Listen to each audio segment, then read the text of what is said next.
Call of Duty Black Ops 6 would release October 25th, 2024, and of course it features a new iteration of the zombies mode we have come to love. Picking up the Dark Aether story where it left off 4 years ago at the end of Black Ops Cold War, we'd finally receive a set crew for the first time since Black Ops 4, starring Mackenzie Carver, Elizabeth Gray, Gregory Weaver, and Maya Aguinaldo. Other characters like Oscar Strauss, William Peck, and Raptor 1 also appear, talking over the radio. BO6 would feature 2 maps on launch, Terminus and Liberty Falls. Today, we'll be covering Terminus. Set in a prison somewhere in the middle of the ocean, Terminus takes place 6 years after the events of Forsaken. In here, we find our former Requiem members imprisoned. On this island, you'll find living quarters for guards and cell blocks for prisoners, but below, you'll find an overrun laboratory filled with horrifying experiments around every corner. Off the main island, you can find 3 smaller islands that you can venture to via swimming or a boat. The map's wonder weapon is the DRI-11 Beam Smasher. This powerful energy flex weapon shoots a consistent beam tearing down any enemy in its path, and also possesses an alternate fire ability.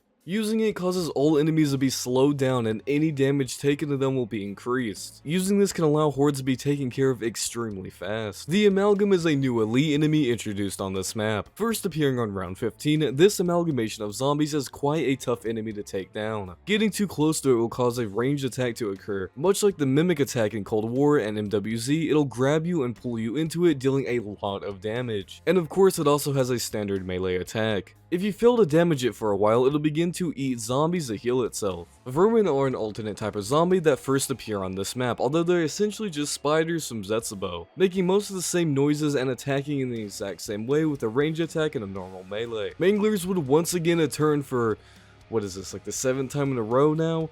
But Parasites would also make a comeback, first appearing in Shadows of Evil and last seen in Revelations back in Black Ops 3. Melee Macchiato is a new perk that debuts on Terminus. Drinking this perk replaces your gun melee with a punch and increases all melee damage.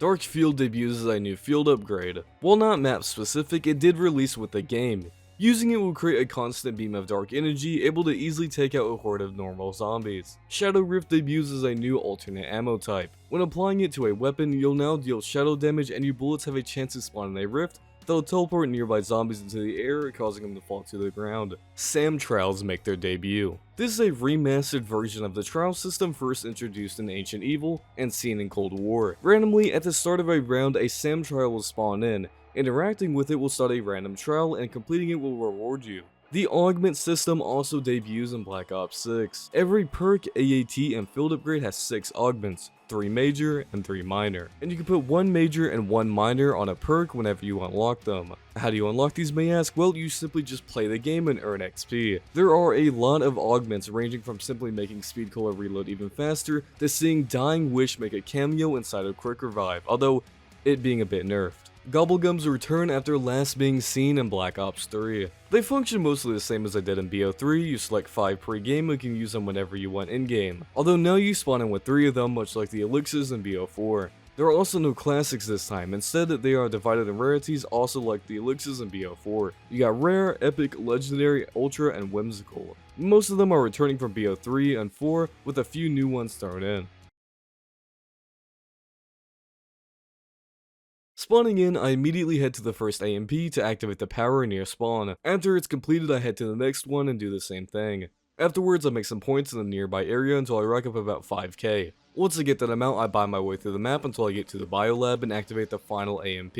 Doing those 3 AMPs will get me Pack-a-Punch. Now that I'm down in the biolab, I shoot some zombies in cages and shoot a double point statue that spawned in, well, 3 double points. Then I flipped around and kill some vermin that spawned in the cages where those zombies were. And then I run back up to the surface to buy stamina up at Juggernog. Then I flipped around again, and a Mangler will spawn in those cages where I killed those zombies and vermin. Killing him will spawn in a free perk power-up, which gives me Melee Macchiato, which is completely useless since I'm not going to be using a melee weapon, but sure. Yeah, free perk is a free perk. Next I put Deadwire on my gun and ride the pack platform to the surface. The reason I got Deadwire is so I can shoot these electrical boxes to open up a secret room where I can start building the wonder weapon, and where the Round Strat will take place. Next I turn on some laptops and use my wall power to buy the GS45 off the wall. Thankfully Treyarch finally put back an explosive pistol in the zombies, with this iteration being called the Stallion 4th. It's a pretty big shame it's not the M1911s, but hey, maybe we'll get them in some season at a later date. After getting that gun, I buy PhD, obviously, and then go to the C tower where I grab the multiphasic resonator. With those laptops I turned on, and with this multiphasic resonator, I can go place it in the computer in that secret room we unlocked. And after putting in the code, I wait around for it to calibrate, and it will tell me to go to one of the islands. Once I arrive to the island, I will see a blue orb. Essentially, I gotta put the multiphasic resonator down by the orb, and it'll start shocking some zombies every once in a while. Killing a zombie will drop down a blue orb, which I then must pick up and bring to the bigger orb, and I gotta do this about 2 times. After I do it the second time, the orb will then move and I have to go to the other island. Here I find the orb, but this time it's green, simply repeat the process, and then I head to the third and final island where I once again kill 2 zombies and bring the orb to the big orb. Once that's done, I finally get the AMP mutation. Now I can head back to the office and build the beam smasher. Honestly, I fucking love this wonder weapon. The sounds it makes, how you build it, it's powerful as fuck. I don't feel like I kind of feel like it's a KT4 situation where people say it's dog shit because they just don't know how to use it correctly. But yeah, what do I know? What do I know? All I know is it's damn strong, and you gotta just use it correctly, and you're gonna see its true power. Now at this point, I'm mostly set up, and all I really gotta do is just pack my weapons and get perks and armor. For the early round strat, I simply just trained at the gun platform because it's one of the best training areas in really any zombie game ever. It's extremely fluid, it's got fast spawns, you got enough room to work around, and in the later rounds it gets a little bit hectic, but that just means it gets more fun. And if you really need to, there's a trap right above it where it creates this like big energy sucking zombies in. I don't think I ever used it, but it's always there if you need it. So I just trained around, built up my points, got perks, did everything I need to, and I did it up to about round 40. And the reason I stopped at 40 is because that's where super sprinters spawn in, and they are insanely annoying in this game. I mean, they're annoying in all games, don't get me wrong, but in this game especially, it's not really like a Cold War scenario where the movement is so good that you can just get around super sprinters with training. And while the movement in this game isn't too bad, it's no Cold War, and especially because you don't have there's no augment for making stamina up, tac sprint lasts forever per se, like something like that. You kind of just always a little bit slower. Like I hate tac sprint and zombies, and super sprinters and tac sprint do not mix well together at all, so I just can't be fucked training with super sprinters on this game. Maybe one day we'll get like some mastery augment for stamina up or in all the other ones where you get the infinite tac sprint, but until then, I don't really like super sprinters in this game. Anyways, I rambled there for a bit because, I have butchering my stamina up and I fucking love stamina up. Anyways, for the high round, I head back to the office where I built the beam smasher. Now in this game, zombies have a lot more health than they did in Cold War, so your average bullet weapon isn't really gonna kill. I mean, you can use the beam smasher and the GS to just weaken the zombies and blow them up. You could do that, but I did want to see what it was like camping in this game because I've heard rounds go by extremely fast. So if I'm not using weapons, I use this tiny little score streak called the mutant injection. This score streak will turn you into a mangler. I don't know why Treyarch loves manglers so much. We had them in like 7 maps in a row, and then this game you have 2 score streaks that are mangler related. I don't get it. They're chill, but insanely overused at this point. But anyways, when you pop a mutant injection, you are essentially invincible and you can kill an insane amount of zombies. It lasts for like maybe a minute. I want to say a minute, maybe like 40 seconds or so. It's not an insanely long time, but it's long enough to where you can usually get by an entire round just using it. And doing this strat where you sit in this room and just melee the zombies and shoot in that window to your right, the rounds go by insanely fast. I don't know if you just kill zombies faster than any other game or they've lowered the amount of zombies that spawn in, but you power through these rounds faster than anything else. Overall, the round 100 took about like 3.5 hours, which is, still, I mean, that's 3.5 hours, but that is pretty damn fast for a round 100. And granted, I could have made it 10 times faster if I didn't train to round 40, and I was doing the strat pretty wrong. I ran out of salvage a lot. There were quite a few rounds in like I think 65 plus, where I had to train for a while because I just did not have enough salvage because I was buying mutant injections every round.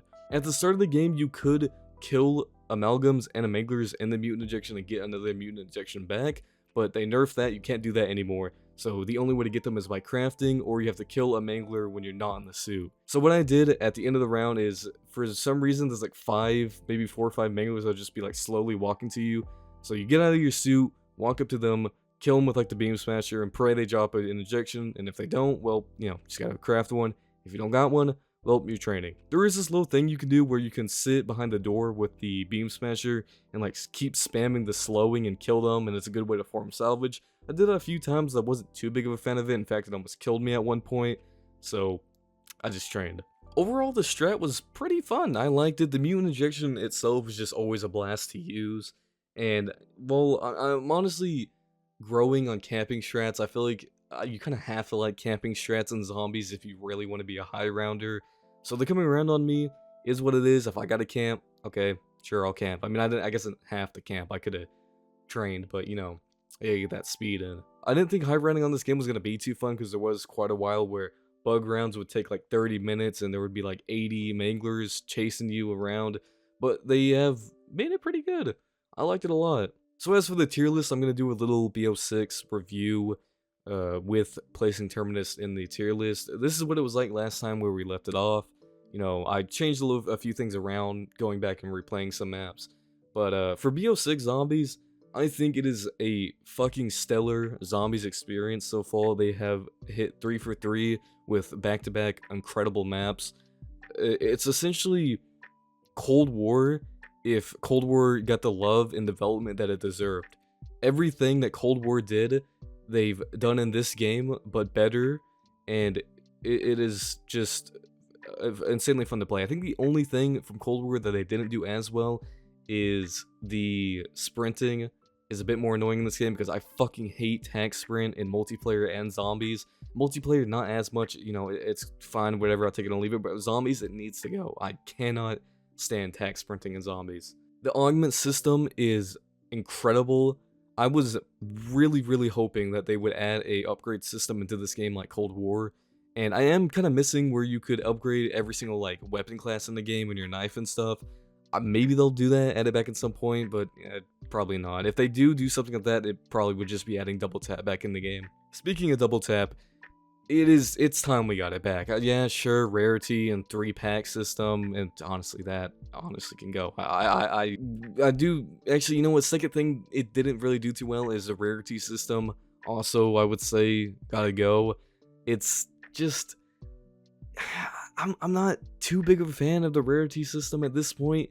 It's something I gotta give credit to Vanguard, where it just didn't have it, and guns in that game felt like they were pretty powerful overall, but it's just, if I had to choose between the 5 rarity system and a triple pack-a-punch, or like double tap and triple pack, or just double tap and 1-pack, it's gonna be double tap because, not only am I missing the machine and the jingle, it was always just nice to buy perks. Like the best part of the old games, especially Cold War, I guess not so much in the old games because of the perk limit, was just buying the perks, seeing them go up, and then feeling that power every time you buy one. Like buying double tap and feeling your gun immediately get better was always so nice. And in this game, packing and getting your rarity up, it doesn't hit the same. It feels like your gun is just barely going up in power, and that is just, well, it doesn't feel that good.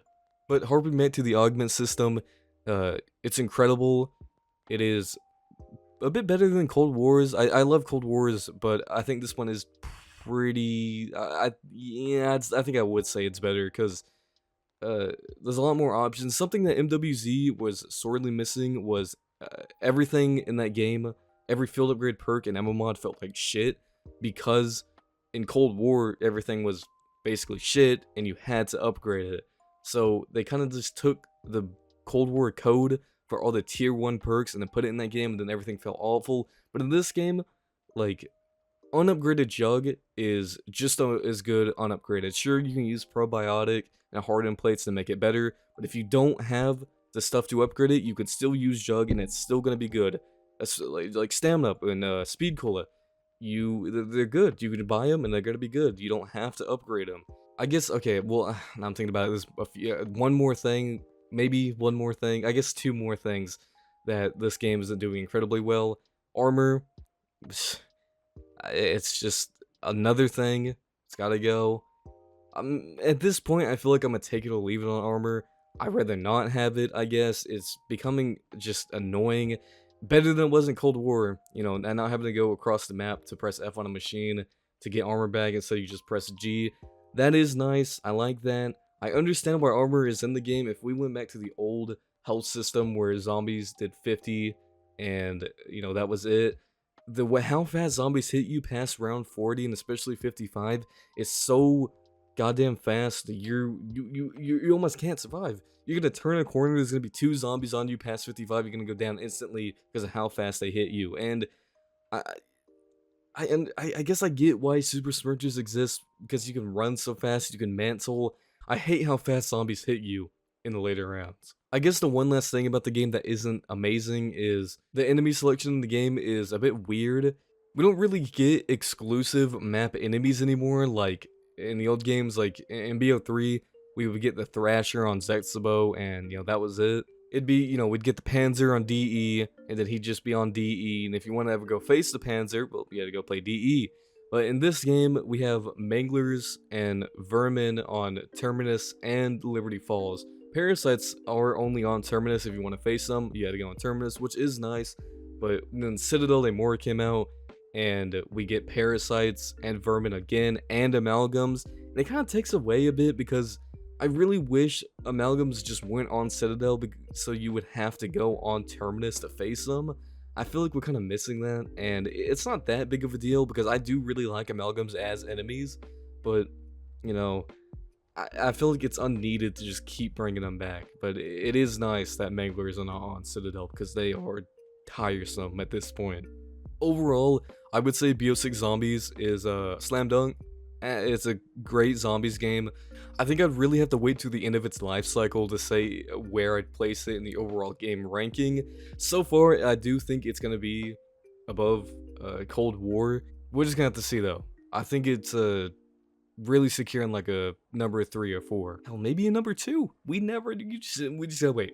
We just gotta wait. Now for Terminus itself, it is one of the best zombies maps we have gone in a long time. They knocked it out of the park for this being a like launch map that is catered toward more experienced players. It is outstanding. Immediately the first time I played the map, I felt the return in a way of having a set crew. Finally getting a set crew back enhances zombies by tenfold. I actually went back to Cold War recently and I replayed like Malware and Forsakens Quest because I've only ever done them once. And the contrast in the cutscenes in this game from our operators just not talking at all to having speaking characters is tenfold. It is so much better. The map layout itself is also extremely fluid. Everything wraps around and is very nice. I love the top half of the portion being this dark, desolate, stormy, rainy prison that has hints of like fucked up stuff going around, like the tentacle traps, and then below the lab being this like bright kind of futuristic thing. It's such a great contrast between the two, and I love that.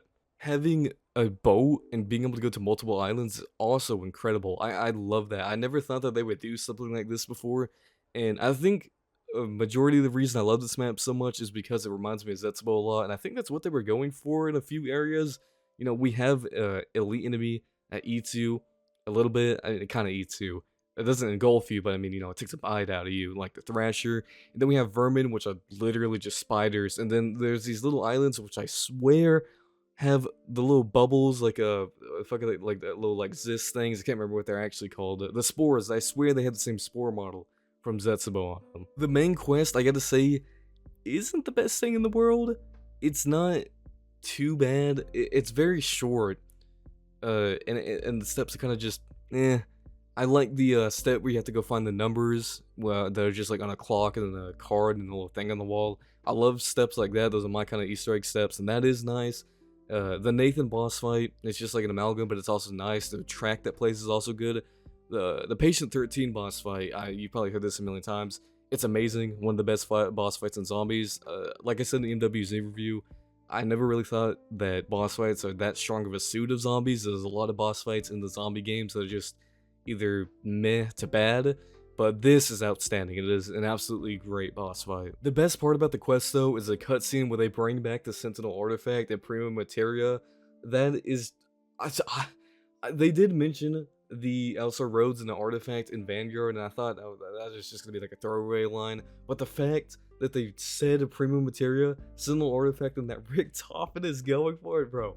I am so unbelievably excited to where the quest and the cutscenes and the story is going to take us for this game. I love the Chaos story, and I'm so glad they're bringing at least something back from it. I don't think we're going to see continuation of Ancient Evil, or I really don't think we're going to see the crew, but either way, I'm still excited to see what they're going to do with them. So Terminus will be going in love. I don't think it's a favorite. It is very close to being a favorite, but I think it's just the quest weighs it down a bit. I kind of wish it was a bit better. The boss fight definitely bumps it up a lot, but it is a fantastic zombies map, well worth the wait.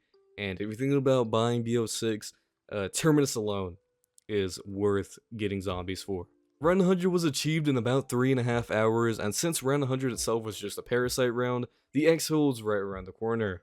Called in Raptor 1, popped my final mutant injection, and flew off, ending the Terminus Round 100.